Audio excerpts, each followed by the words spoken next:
دكتورة صيدلانية. كان يوم الجمعة يوم 27/9/2013. مشيت مع ناس البيت الصافية. فبعد الصافية كان في مظاهرات، طالع ناس مسيرة سلمية، إنه مظاهرات للغلا والوضع الاقتصادي. فطلعنا أنا وناس البيت عشان نشارك فيها. مشينا لقينا المسيرة دي بقت فيها ضرب بومبان وبقت فيها طلق رصاص حي. فماما خافت علينا نحنا وقامت رجعنا نحنا. عندي 2 من صحباتي خليناهم ورا في المظاهرات، فقاموا ضربوا تليفون قالوا نجي ناخدهم. فأنا جيت راجعة عشان آخذ صحباتي، كان العربات ما ممكن تخش جوا، فقمنا ركبنا ركشة يعني خشينا بيها جوا. بقى الضرب زاد زيادة، فبقت واحدة من ناس البيوت جنب المظاهرات قالت لنا تعالوا خشوا جوا لحد ما الوضع ما يهدى. فقمنا خشينا، حتى بتاع ركشة ذاته معانا خشينا جوا. أنا بقيت واقفة برا عشان الجوطة وكده، لكل زولة واحدة يعني عندها تلفون بتكون لا تصور الأحداث الحاصلة برا. فأنا بقيت بصور بتلفوني أنا الخاص، قاعدة أصور برا في الأحداث. فكانوا في كمية من الناس بيضربوا طلق، منهم ولد جا جاري ضرب طلقة أنا مصوراها في الفيديو بتاعي. شالوا التلفون مني. أول حاجة قبضوا التلفون عشان أنا كنت مصورة فيه، وإنه كانوا ضربوا ولد وجاري أنا ما عارفة الولد شاب صغير يعني. وشالوا جر الولد من رجلين رموه في البوكس. فقاموا معي أنا كده لقوني أنا شايفة المشهد وبصور. أول حاجة قالوا على التلفون بتاعي. أنا كنت قايلاهم ناس حرامية في البداية لأنه لابسين لبس عادي زي الناس المظاهرين، ما لابسين كانوا لبس عساكر ولا كده. فداير اقلع تلفوني منهم، جاني واحد جراني من ظهري ووقعني في الواطة. بقوا جاريني من شعري كده وجارين هم رموني في البوكس يعني. فأنا بقيت اللحظة دي بكورك وصرخ فاكراهم حرامية ناس دارين يختطفوني. فبقوا بضربوا فيني في البوكس بألفاظ شينة شديد في وشي في أي حتة داخل البوكس. وصلنا القسم، أنا لما عاينت كده بقيت نفسي في القسم.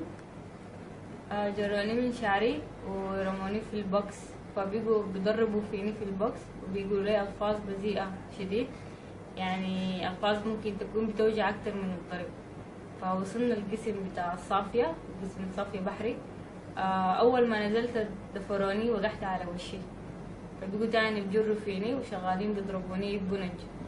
فأنا شايفة زول عمه كبير جوا القسم، زي عندي دبابير 3 دبابير ولا في الشرطة هو 3 دبابير. فقلت أنا أجري عليه ويمكن أوري الناس إنه هو بيضربوني يقوموا يوقفوا الضرب.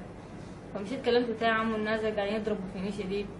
ده قلت له صراحة في نفس اليوم بعد ما جاني ضامن، لكن كانوا موجهين لي تهم إنه قالوا أنا عملت شغب وتصوير. التصوير المفروض يكون ممنوع، وجهات خارجية بتعامل معاها أنا بالسلام الدولي قالوا، وإلا بضامن. فطلعت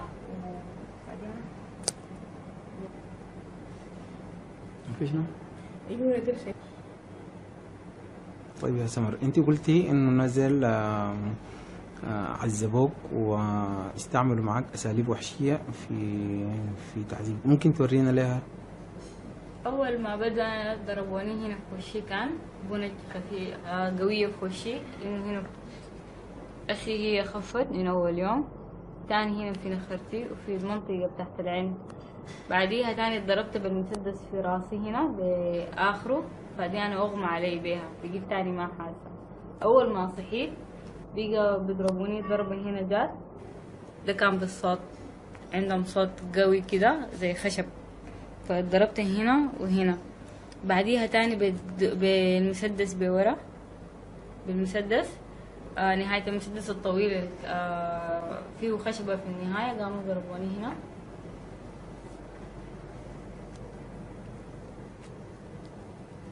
وفي ظهري وباقي الجسم في حتات، يعني ظهري بورا وفي حتات هنا من الفخذ وتحت.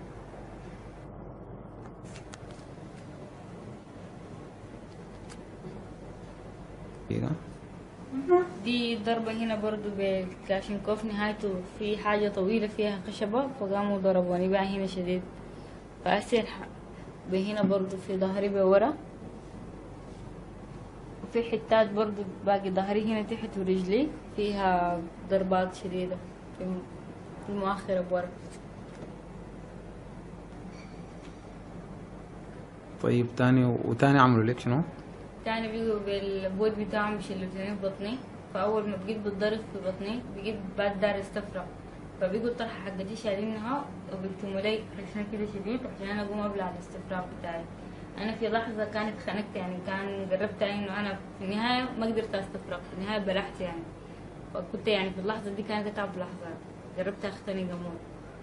بعد كلهم هم كانوا بيضحكوا في اللحظة دي كأنه جايبين لهم حيوان من برا خاتينه بيلعبوا بيه. طيب تقدر تحدد انهم كانوا كم نفر مثلا؟